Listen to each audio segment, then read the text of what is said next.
Welcome to the Crochet Crowd. I'm your host, Mikey. Today is the Crochet Little Filthy Flickers. And we had to come up with some kind of name for our little light bulbs because everybody calls them the same. So I really like my Christmas light bulbs to have a little bit of detail like you see here. So I actually went and designed these. So just for fun on today's tutorial, I'm going to do it in a gray heather with Red Heart Super Saver. These are all Red Heart Super Saver colors except for the socket. That is Karen 1 pound and the color called Kelly. Kelly. And so I wanted to use more of a realistic color, and then you can use that same yarn to be able to do the stranding if you'd like to, and we'll talk about that at the end of the tutorial. You'll need a little bit of polyfill today to stuff your little lights, and we're using a 4.5mm size US 7 crochet hook. If you would like these to be a bit bigger, you can increase your hook to a 5mm size H/8 or a 5.5 or a 5.5mm, a size I/9 crochet hook. Without further ado, we're going to begin. There is no slip stitching on this, so you will not see any of the slip stitching lines because they don't exist. And so we'll be using a stitch marker to keep an eye on the rows as we go. Without further ado, let's grab our crochet hook and let's play.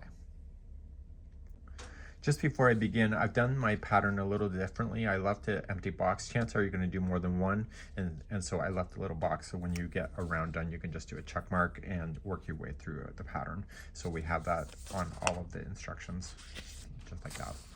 As we begin, you're going to need a tapestry needle and just a spare piece of yarn so that we can keep an eye on the number of rounds and then your color that you'd like to do.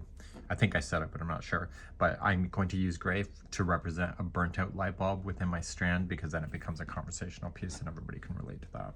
So let's begin, and we're going to start off with adjustable circle or a magic ring, and I'll demonstrate that next. So let's do a magic ring or an adjustable circle. And you're going to put the yarn into your two fingers on top, just like this, with the strand right here. And then this is leading towards the yarn ball. You don't need it too long. Just pinch it with your thumb and turn your hand over and take your other hand and wrap around. And I want you to cross over the front and use your third finger there to hold it so it looks like a cross or an X. So to begin that again, two fingers laid on top, rotate your hand and cross over. You must cross over, it will not work. You're then going to take your crochet hook, it's a size US 7 or 4.5mm, and you're going to insert underneath this one right here. And you're going to use the hook and grab this one that's right here.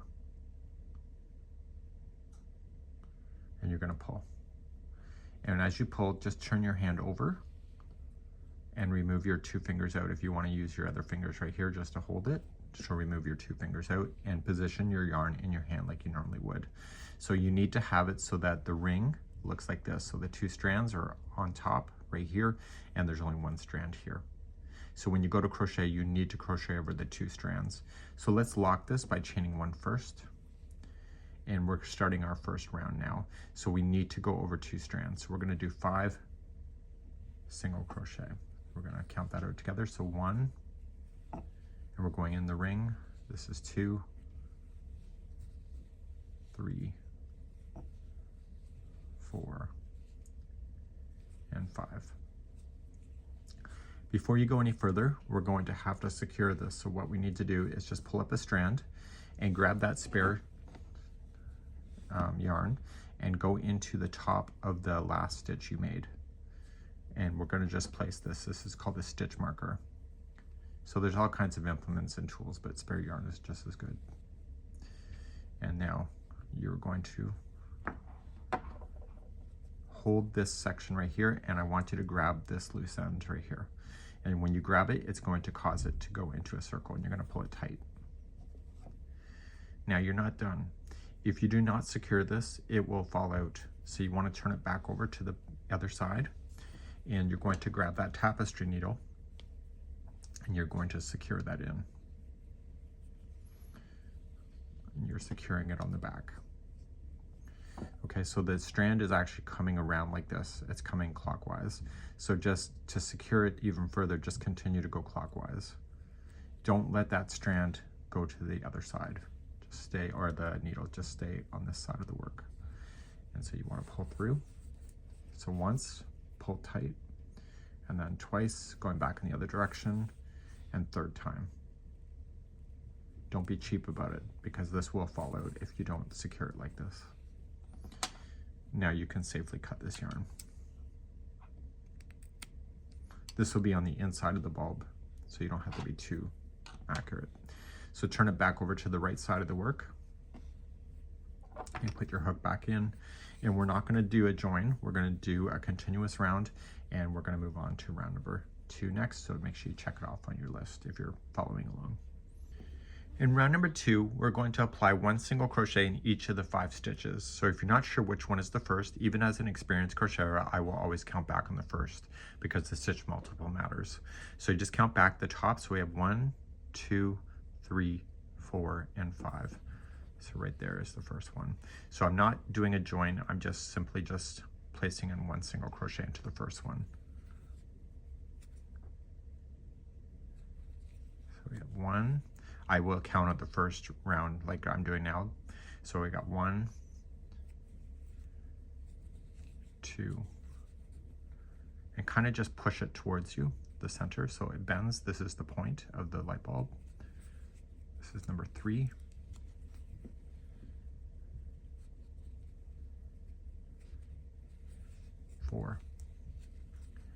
And where the stitch marker is the 5th and final. So because that's the last stitch, just continue to push this out towards you. Because this is the last stitch, I want to move that stitch marker up. So I'm just going to just go underneath that last stitch, scoop that yarn and pull through, and you're going to do that every time you pass that. So I'll give you instruction and I will expect you to do that. And we're going to move on to the 3rd round next, so check it off on your list. So let's move on to round number 3. It's going to be 2 single crochets in each of the stitches. Just watch the very first one, it's right here. Okay, see how it's pulling because it needs to come a little bit towards you like this. So there's going to be 2 single crochets in each one of those around. So starting in the first one, so I always just say to myself, I go 1 and 1, so that means that there's 2 in there. And then I go to my next one, just kind of peel it backward.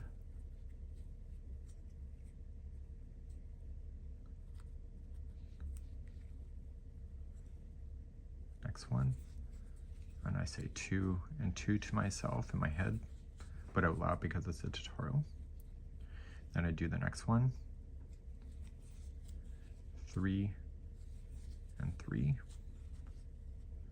Next one is 4 and 4, and then the next one is then 5 and 5. And that's the last one. So I've verified now twice that my counts are proper, so I can just kind of take it a little bit more easier as I go. So just the very beginning, maybe a little bit slow for you to begin, but you'll be good. Let's move on to your next round, number 4. So because I have verified my counts already, I don't need to keep counting when there's just single crochets around. So for this round, number 4 is just 1 single crochet in each stitch, and this will allow it to get a little bit bigger without any more growth as far as adding new stitches. So apply 1 single crochet in each stitch around, move up that stitch marker at the end, and I'll see you at the end of the round to begin number 5. So I've already moved up my stitch marker, moving on to round number 5. We're going to do a small little increase now, and so the next one is going to be 1 single crochet, and then the one after that right here is going to be 2 single crochets, and you're going to repeat that around. Okay, so the next one is going to be 1 single crochet by itself, and then the next one has 2.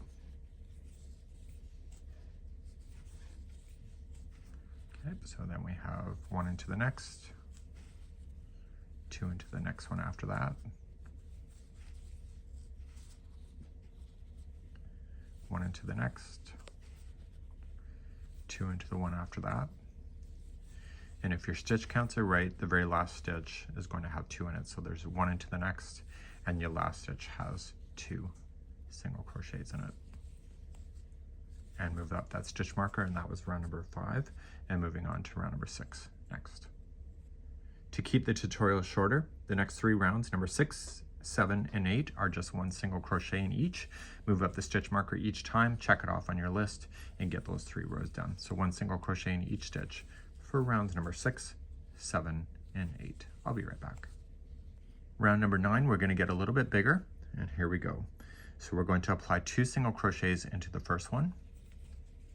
So 1 and 2 into the first one, and then the next 6 will be by itself. So we'll do those next 6. So we have 1, 2, 3, 4, 5, and 6. Okay, there's going to be 2 into the next one, so we have 1 and 2 share the same. And then the last 7 are going to be one single crochet each. So I have 1, 2, 3, 4, 5, 6, and 7. So move that stitch marker up and let's begin the next row. Round number 10 is one single crochet in each. Move that stitch marker up at the end of the round, and I'll see you back here in a moment. Round number 11, we're going to get smaller now. I'm going to show you an amigurumi decrease. This is unusual compared to regular decrease if you're doing a blanket. So you want to decrease over the next 2 stitches. So what we have to do to that is that we come up and we glide and we just get the first loop of the next stitch we want to do. And you want to rotate the hook and grab the very next front loop of the next stitch. So now you have 3 loops on your hook. Yarn over, pull through the 2 loops that you went through, and then yarn over, pull through 2. And that's an amigurumi decrease. So what this does is it hides the decreased line perfectly. Starting in the next one, you are going to then do the next 6 single crochets. So we have 1, 2, 3, 4, 5, and 6, and then we're going to do another decrease. So just come up to the next one, front loop only, rotate the hook and catch the next front loop of the next stitch. You have 3 loops on the hook, pull through the first 2, and then pull through 2. And then the next 7 will take you all the way to the end. So we have 1, 2, 3, 4, 5, 6, and 7. Move up that stitch marker and join me back here in a moment. Number 12, we're going to do another decrease. And so what we have is the next one is a single crochet. And then the next 2 are going to be worked together as a 2 together single crochet. So do the amigurumi decrease. So come into the front loop of the next one, rotate around and get the front loop of the one after that, pull through, and then pull through 2. And you're going to keep repeating that same cycle around. So the next one is 1 single crochet by itself, and then 2 together single crochet.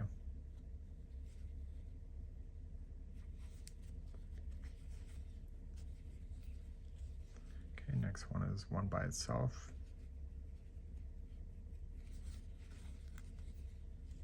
and then 2 together.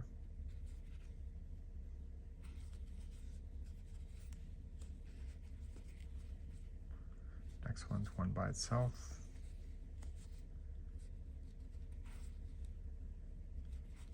2 together, 1 by itself, and then the last 2 stitches are 2 together.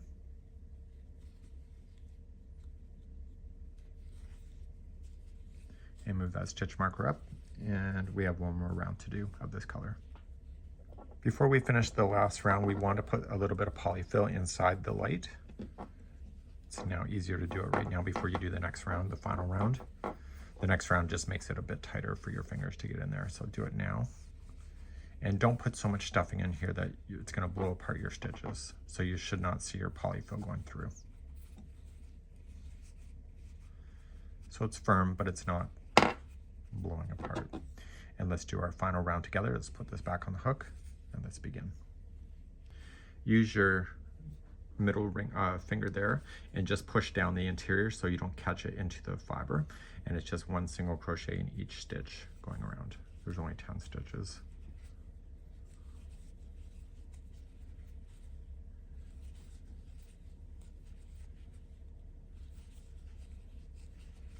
And then we just have one more step to do before we get rid of this color.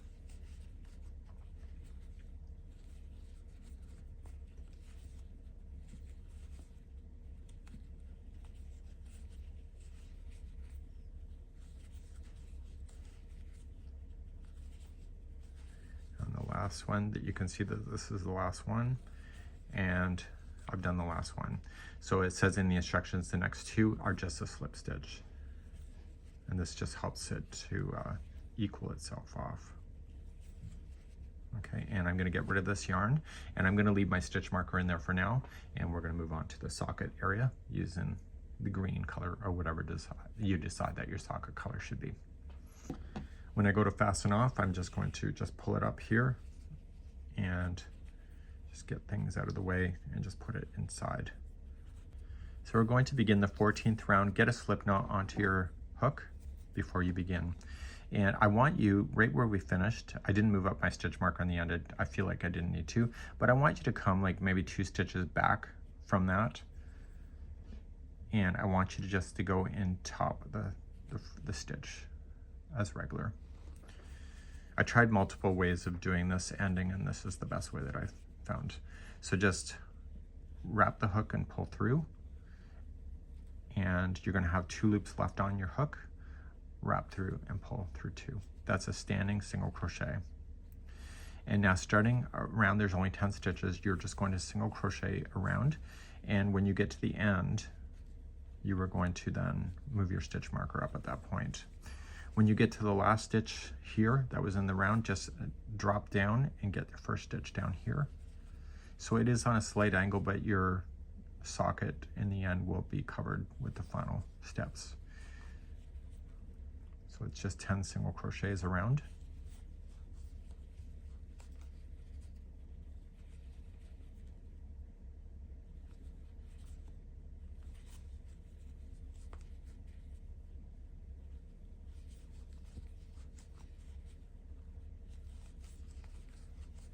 This is the last stitch, so we're not going to join it, but what I do want to do is move that stitch marker up, so just grab it wherever it is and just pull it through, and then you'll know when you're going around. And that was round number 14, and let's move on to round number 15 next. The next 4 rounds are all the same. Just starting in the first one here, do not chain 1, you're not doing those. So you're just going to do 4 rounds of single crochet. So rounds number 15, 16, 17, and 18, just do 1 single crochet in each, and I'll be back in just a few moments. Just move up that stitch marker as you're going around, and then you'll keep an eye on that, and I'll see you back here in a moment. Before we finish our final round, number 19, just grab a little bit of polyfill and just stuff the socket region here. It's just always a guess for me.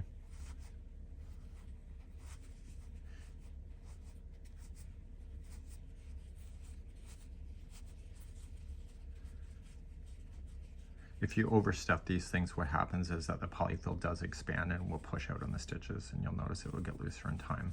So you're better off to not do that. So let's put this back on the hook, and let's begin the final round, number 19. Now number 19, we're going to do a single crochet 2 together. Use the back loop only when you do it though. So just grab it around. Okay, so we're doing it like we had the amigurumi, so then do the next back loop. Pull through the 2. And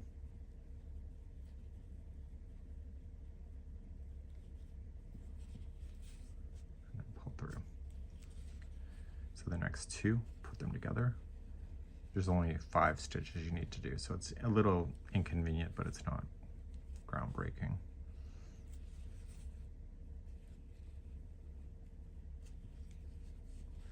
So by doing the back loop only, what we're doing is we want to create a back flat edge of your socket for a more realistic look.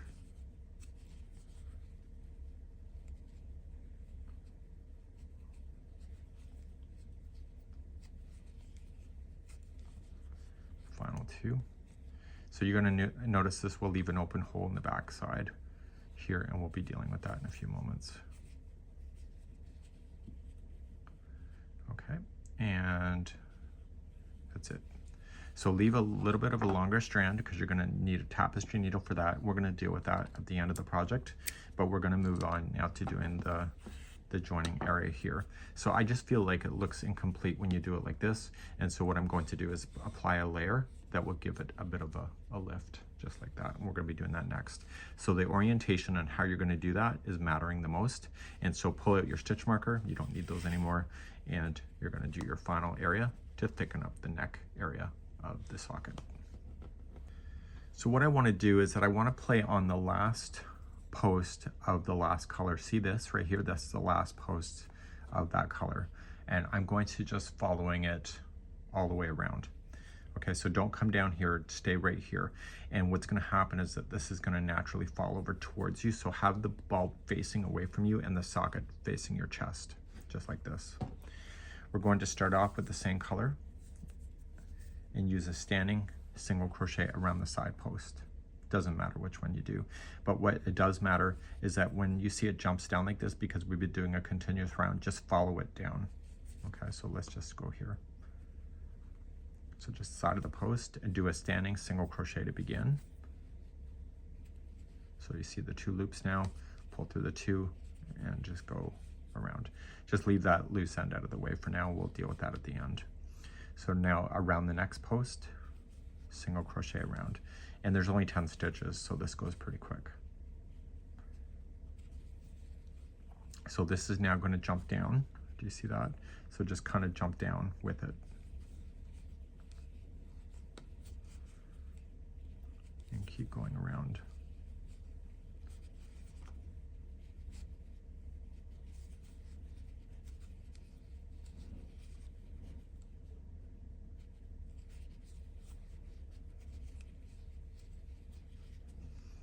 So I tried the orientation a few times, and this was the best way to do it, with the bulb facing away from me, because the project naturally wants to fold towards me, so there's no point fighting that. Once you're at the end of the round, we're going to do one more round, and we're just going to circle around one last time. We're going to circle around one more time, so we just start on the first one here, the first standing that we did, and just single crochet around. And this is going to cause it to fold down in front of you. Okay, so that's going to cover.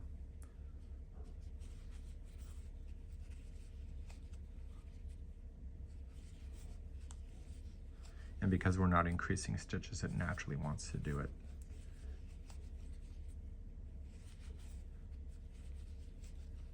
You notice I did not use stitch markers. It's pretty easy to tell when you've gone all the way around. Okay, this is the last one. And so to finish this, I'm just going to slip stitch in the first 2.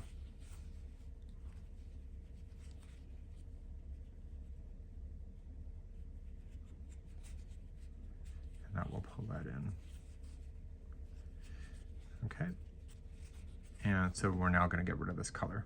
So just leave it long enough to put it through a tapestry needle and pull through. And you can adjust the necking area. And what we want to do is get rid of the loose ends. So I'm going to get rid of these out of the way first, and then we're going to deal with this so this becomes flat at the end. So let's deal with these 2 first. So I'm going to deal with both of these at the same time as far as like in this tutorial. So just put it onto your tapestry needle. And when you go in, you just want to sink it down in. You can go across the interior, and you want to just go back and forth a total of 3 times. If you catch a lip piece, that also keeps that fold permanent as well. Okay, so that was 3 times. I'm going to cut that. I'm going to do the same with the other one, and then I'll show you how to do that one in a moment. Okay, so let's finish the final strand here, and this is on the end. Now we still have a small hole in the top, so what I'm going to do is just drag this around into the unused loops at the top. There's a total of 5 of them. Just go in a circle and pull tight. So you see it kind of looks like right now. So what you want to do is go straight on in and just come up to a lip area right here.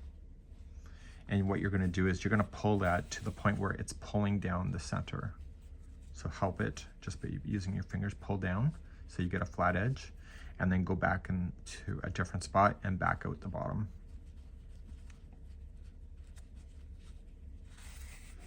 So I did that once.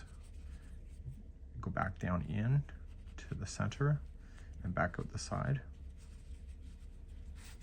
And if it's not flat by now, just help it and just kind of pull on it enough so it stays flat, and then back through. And then back down through the center. Always go different paths, right? You don't want to go back and forth on the same path because they don't fall out. And then pull down. So now I'm going to use my scissors and cut that. And so now my bulb is complete. So I now have officially a burnt out bulb versus a nice shiny one. So I'll show you how I'm going to do the stranding next, and that's coming up in the next part of this tutorial. So now what we want to do is strand these if you'd like to. You can also just apply a hanger thing here if you just like to hang it within a tree or something else. But if you'd like to make a garland, in order to make that happen, we're going to do that next. So just using your same color that you were using for the socket, or whatever you decide, you're the artist, you're going to chain 30. So 1, 2, 3, 4, 5, 6, 7, 8, 9, 10, 11, 12, 13, 14, 15, 16, 17, 18, 19, 20, 21, 22, 23, 24, 25, 26, 27, and 28, 29, and 30. After 30 is complete, you can just grab any one of these and just sink your hook down into the center and just pull out a strand and slip stitch.